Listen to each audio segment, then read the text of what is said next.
harganya sangat fluktuatif. Didasarkan pada tren. Ini kenapa para ulama memfatwakan haram dalam dunia properti digital. Tadi barangnya tidak diketahui manfaatnya secara jelas, tidak dapat diserah terimakan secara nyata. Yang ketiga, harganya sangat fluktuatif. Harganya sangat fluktuatif. Dari 50 rupiah jadi 200 juta, tahu-tahu turun jadi 130 juta, semakin tinggi peminatnya semakin mahal, semakin turun peminatnya semakin rendah. Betul atau tidak? Ya, kayak zaman itu. Sampai saya punya tetangga, betul ini. Dia odo-odo ke ibunya, apa odo-odo ya? Bujuk ke ibunya, Bu, sawai didol. Tukok ke opole, ini investasi yang menarik. Insya Allah mungkin untungnya kathah. Opo lobet, Pak. Tahu lobet, Pak? Waktu itu ada lobet namanya biola. Biola, kemudian satu lagi apa saya lupa ya. Pokoknya harga per pasang itu wong itu dia beli 250 juta itu cuma dapat 3 pasang. 3 atau 2 pasang. 250 juta gitu. Manuke cilik digoreng ora kroso. Masih mending ayam bakar kan. Kenyang, enak, Pak. Itu burungnya kecil, bunyinya aja cuma tet-tet-tet yang ini enggak seperti burung berkicau lain, itu lebih bagus malah. Ini itulah ketika manusia normalnya sudah enggak normal ya. Beli 250 juta dapat berapa pasang? Dia beli banyak pasang, Pak. Sampai satu patok sawah habis, Pak. Ketika dia pelihara beberapa bulan bahkan sampai beberapa tahun, ora iso mana, Pak. Enggak beranak betul. Karena begini, kata salah pedagang, barang impor itu kan impor, Pak. Barang impor itu biasanya ketika masuk dia harus disuntik, Pak. Kayak vaksin itu. Atau di karantina atau bagaimana saya nggak tahu. Kata dia itu punya pengaruh besar terhadap dia nggak bisa punya anak. Paham ya? Jadi mandul ya. Kalau divaksin jadi mandul mungkin, Pak. Nah, saya nggak tahu itu. Saya belum ya. Nah, maka ketika apa namanya nggak beranak, akhirnya tunggu beberapa tahun harganya terus terjun bebas ya atau tidak? Yang tadinya sepasang 100 juta, sepasang 75 juta, sepasang 50 juta barangnya langka, ternyata banyak orang yang impor, harganya barangnya kemudian banyak, peminatnya turun, pemainnya sedikit, harganya jatuh. Sampai seekor saja ditawar orang, satu pasang ya, ditawar orang 1 juta, Pak. Padahal belinya 75 juta. Ditawar 1 juta enggak dikasihkan. Gelo ya atau tidak, wong tukune 75 didol 1 juta enggak mau. Akhirnya apa yang terjadi? Ya sudah dipelihara sampai dia bosen, anyel sendiri terus kayak tonggoni. Ya betul, tangganya dapat burung seharga 75 juta sepasang. Terus openono kan begitu, sampai stres. Nah, itu contoh bagaimana orang kadang-kadang ingin mendapatkan kekayaan dalam waktu singkat. Pemain awal untung dia, tapi pemain tengah dan akhir bangkrut. Ya atau tidak? Sampai ada kisah orang cerai gara-gara gelombang cinta lah. Betul atau tidak? Bojone sing lanang ngedol mobil keluarga, sing perempuan nggak terima ora pokoknya wis tenang engko ganti mobil kita kijang kapsul kok dadi Pajero kan begitu kan. Ini betul jadi panas jobon jero tenan. Sepeda ontel atau naik sepeda motor. Karena apa? Dia beli itu tetangga adik saya pernah ke sana lihat cemaninya, itu dia beli gelombang cemani waktu itu banyak beberapa box itu kecil, ternyata dia pemain yang akhir-akhir. Akhirnya ternyata apa yang jadi harga turun terus, terjun bebas, itu mobil senilai hampir 100 juta jadi gelombang cinta semuanya, betul-betul cinta mereka kandas, Pak. Betul. Kenapa? Karena tengkar. Kut kanggane ya tengkar akhirnya ribut. Bahkan ada satu kisah katanya sampai terjadi perceraian gara-gara enek sing nganyel jeman ini dirajang karo bojone kan gitu. Dimasak sekalian ya. Maka inilah ada yang pangan wedhus barang kan taruh di rumah tinggal masuk rumah terus dipangani wedhusnya dibelah sama yang punya jeman. Karena satu daun 1 juta Ya atau tidak? Muncul 1 daun 1 juta. Kemarin dicoba untuk digerakkan lagi agar masyarakat punya animo lagi untuk bermain jemani. Sampai dibikin pameran di Guru Asalam, beberapa pameran itu kan ternyata nggak ngefek, Pak. Orang tidak tertarik. Sampai dikeluarkan. Dulu sampai ada, mohon maaf ya, janda bolong, ya atau tidak? Itu harganya berapa? Miliaran kan? Itu payu, karena memang itu permainan saja. Banyak orang sudah sadar. Tapi ketika produknya diganti, Pak, itu masih mending ada produknya, Pak. Iya atau tidak? Ada manfaat yang nyata itu. Meskipun permainan permintaan dan penawaran mereka lakukan. Ini sekarang barangnya diganti malah minatnya jauh lebih tinggi. Apa? Properti digital. Barangnya tidak bisa diserahkan, tidak ada manfaat secara langsung. Tapi banyak pemain. Ya, maka saya menyarankan tidak usah bermain di properti digital. Ya, karena kita tahu sebelumnya ada namanya Bitcoin Coin. Bitcoin Coin itu seperti Bitcoin, Pak. Tapi dia muncul ya hampir bersamaan. Cuman dia kalah saing dengan Bitcoin. Dia dulu waktu itu sampai harganya mencapai $400. $400. Tapi kemudian ketika peminatnya berpindah ke Bitcoin, apa yang terjadi? Bitcoin Coin ini dijual $1 saja nggak payu, Pak. Sampai dikasihkan $0 itu saja nggak ada yang mau. Ini kan secara logika aneh, ya atau tidak? Kenapa? Karena mereka berpindah bermain ke properti digital yang lain. Nah, nanti kalau Metaverse, Facebook mengeluarkan properti digital yang lain yang sudah disemarakkan, nanti Bitcoin akan ditinggalkan.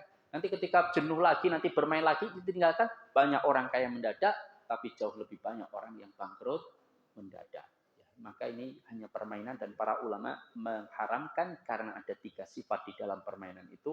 1 doror, yang tadi saya sebutkan ya, beberapa tidak dapat serah terimakan dan sebagainya, itu intinya karena mengandung doror. Doror itu merugikan orang lain. Yang kedua, goror, tidak jelasnya barang yang diperjualbelikan. Yang ketiga, unsur spekulatifnya sangat tinggi, dikhawatirkan jatuh pada maisir, perjudian. Wallahu ta'ala alam. Ini berkaitan dengan properti digital. Ustadz, bagaimana dengan e-money? E-money itu uang elektronik atau bukan? Ya, kita harus pahami yang dimaksud e-money itu apa. Kalau e-money itu maksudnya adalah satu mata uang khusus, electronic money yang punya nama khusus seperti misalkan dianggap saja Bitcoin misalkan, atau Bitcoin Coin atau Ethereum atau yang lain, LTC dan banyak ya. Itu maka dia berarti mata uang khusus. Kita tukar rupiah dengan mata uang khusus elektronik yang bernama Bitcoin.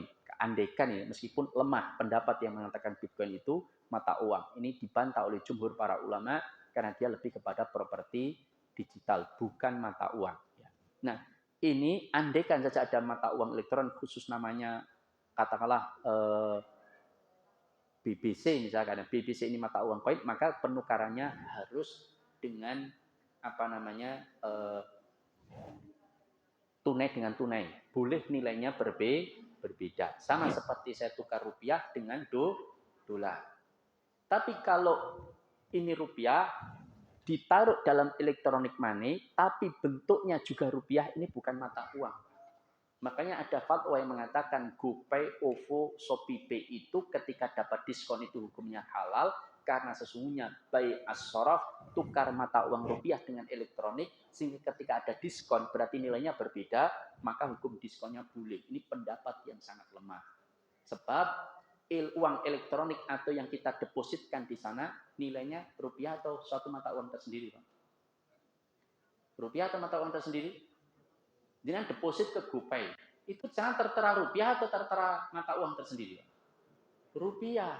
Maka hakikatnya itu adalah uang rupiah yang transaksinya dilakukan dengan elektronik.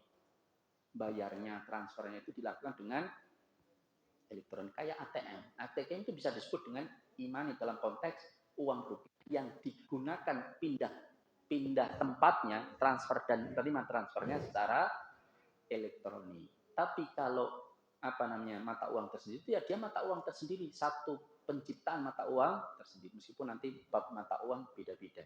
Kalau dalam mazhab Syafi'i lebih condong mata uang itu disebut alat tukar, itu hanya bisa untuk emas dan perak. Karena ilatnya itu adalah jauhariyah at-tamaniyah, yaitu nilai intrinsiknya. Tapi kalau jumhur ulama mengatakan tidak, yaitu pengakuannya. Selama itu meskipun bukan dari emas dan perak, tapi diakui dan dilindungi, maka dia bisa disebut sebagai alat tukar. Meskipun tidak ideal. Karena idealnya itu pakai emas dan perak. Wallahu ta'ala alam bisawab. Ada pertanyaan? Tidak ada? Mupeng atau mudeng? Terlalu cepat ya? Ada pertanyaan Ibu? Baik, topik ini di luar topik tidak masalah ya?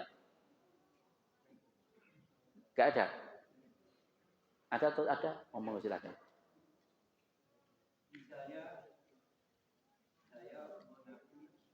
Iya.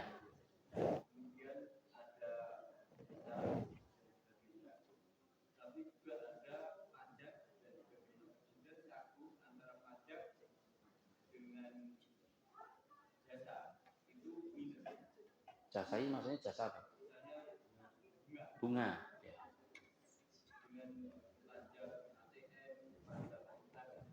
Iya.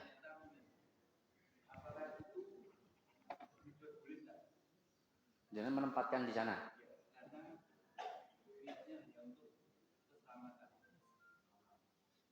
Keamanan di bank konvensional. Ya.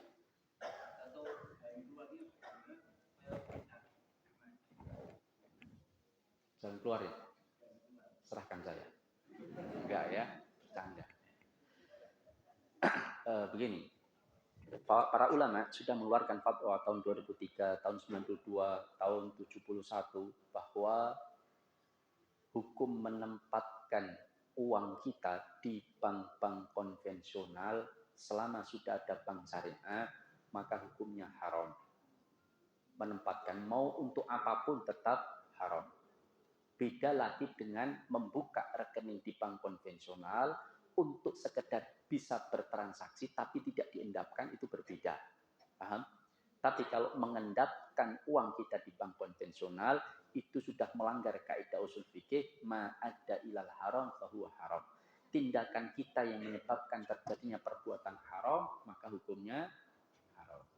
Ta'awanu 'alal birri wat taqwa wa la ta'awanu 'alal itsmi wal 'udwan. Kenapa? Kalau kita mengendapkan uang kita di bank konvensional, bank ribawi Indonesia misalkan, maka berarti kita mendukung, paham? Mendukung apa?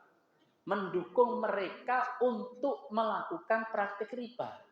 Kenapa? Karena kita modali, Pak. Mohon maaf ya, saya pernah ada salah satu jamaah, dia sampaikan kepada saya, Ustadz, saya itu sudah keluar dari pekerjaan saya. Alhamdulillah meskipun saya usaha jadi maklar, perumahan dan sebagainya, tapi dulu pekerjaan saya tidak nyaman, Ustadz. Lah kenapa? Saya itu bagian keuangan di sebuah universitas Islam. Saya tidak sebutkan ya, di universitas. Nah, kampus ini menempatkan dananya ratusan miliar. Itu di bank konvensional dan didepositokan. Nah, hasil depositonya itu Ustadz, bunganya saya yang tugasnya mengambil, karena saya bagian keuangan. Saya ngambil bunganya saja, lalu saya bagikan sebagai gaji seluruh karyawan dan TU universitas tersebut, cukup Ustadz. Ini gimana pekerjaan saya? Lu bayangkan. Berarti dia kampus itu modali pelaku riba untuk bisa menjalankan praktek riba, dia dapat bagi hasil ribanya, lalu digunakan untuk gaji karyawan-karyawan universitas tersebut. Mungkin karyawannya selama pekerjaannya halal, dia tidak berdosa. Gajinya halal, tapi terkena debunya riba, kata Syekh Utsaimin. Paham? Yang dosa adalah penentu kebijakan kenapa uang itu ditaruh di bank konvensional. Itu dosanya paling berat. Saya nggak tahu ini rektornya atau yayasannya. Biasanya kalau kampus itu siapa yang rektor ya? Ya berat. Rektornya akan dituntut oleh Allah Tabaraka wa Ta'ala berkaitan dengan masalah kebijakan tersebut. Maka tidak boleh mengendapkan di sana. Kenapa? Karena membantu praktek haram. Coba kalau umat Islam lembaga-lembaga Islam, perusahaan-perusahaan Islam, organisasi-organisasi Islam, kemudian pengusaha-pengusaha kaya dan masyarakatnya tidak menempatkan di bank konvensional, masih berdiri enggak bank konvensional? Tidak, Pak. Kita 87%. Uang kita besar, Pak. Masjid saja, itu misalkan di Indonesia itu ada berapa masjid? Ada yang tahu? Berapa masjid? Saya kalau tidak salah yang baca itu sekitar 70.000 atau 7.000, saya lupa ya. Andaikan 7.000, Pak. 7.000 masjid di seluruh Indonesia. Kayaknya lebih ya, 7.000 anggap 7.000 saja. Itu kalau masjidnya punya uang 1 juta, kas, minim, Pak. Kan lebih mahal, Pak. Itu kali 7.000 berapa? 7 triliun, betul atau tidak? 7.000 kali 1 juta, berapa? 7 miliar atau 7 triliun? Berapa? 7.000 kali, pokoknya itulah ya, matematikanya. 7.000 kali 1 juta, ya 7 miliar ya. 7 miliar. 7 miliar. Kalau 70.000 berarti 70 miliar. Itu kalau 1 juta. Jadi kemampuan umat Islam itu luar biasa sesungguhnya. Kalau masjid semua setor 1 juta saja setiap masjid untuk dana menjadi dana umat, itu kali 70.000 sudah 70 miliar. Umat Islam punya dana 70 miliar. Itu kalau 1 juta, kan rata-rata masjid itu kan punya tabungan 70 juta, 100 juta, kan begitu, besar. Itu baru masjid saja. Itu kalau dibankkan di sana kan 70 miliar. Belum nanti kampusnya punya ratusan miliar kalau satu kampus, Pak. Belum masyarakatnya. Berapa kekuatan yang mereka butuhkan. Mereka yang punya bank, Pak. Para konglomerat itu, mereka sama saja dimodali umat Islam, Pak, untuk punya perusahaan-perusahaan raksasa. Karena mereka punya perusahaan. Makanya dulu di zaman era-era tahun 90-an, itu bermunculan banyak bank. Kenapa? Karena mereka tanpa susah payah mencari modal, mereka dapat modal dari masyarakat. Paham? Sehingga yang utang ke bank itu ya pemilik banknya sendiri. Karena dia dapat modal. Dia kan yang menentukan berapa persen akan dibagi, kasih bunganya. Kan begitu. Cuman sekarang dirikan bank sulit, Pak. Makanya mereka tidak menggunakan cara pakai bank lagi untuk dapat modal. Caranya apa, Pak? Crowdfunding, Pak. Dengan cara apa? Bikin marketplace. Bikin deposit, Pak. Itu luar biasa. Coba sekarang ya, Shopee Pay. Shopee saja. Shopee itu pembukanya setiap hari berapa juta orang? Nanti. Berapa juta pembuka Shopee? Katakanlah di bulan-bulan tertentu ya, bulan-bulan ramenya orang berbisnis, berjual beli itu kan bulan-bulan tertentu, misalkan bulan Ramadan atau bulan tahun baru. Itu pembuka rata-rata Shopee Pay itu sekitar 200 juta orang. Yang ngeklik untuk buka websitenya Shopee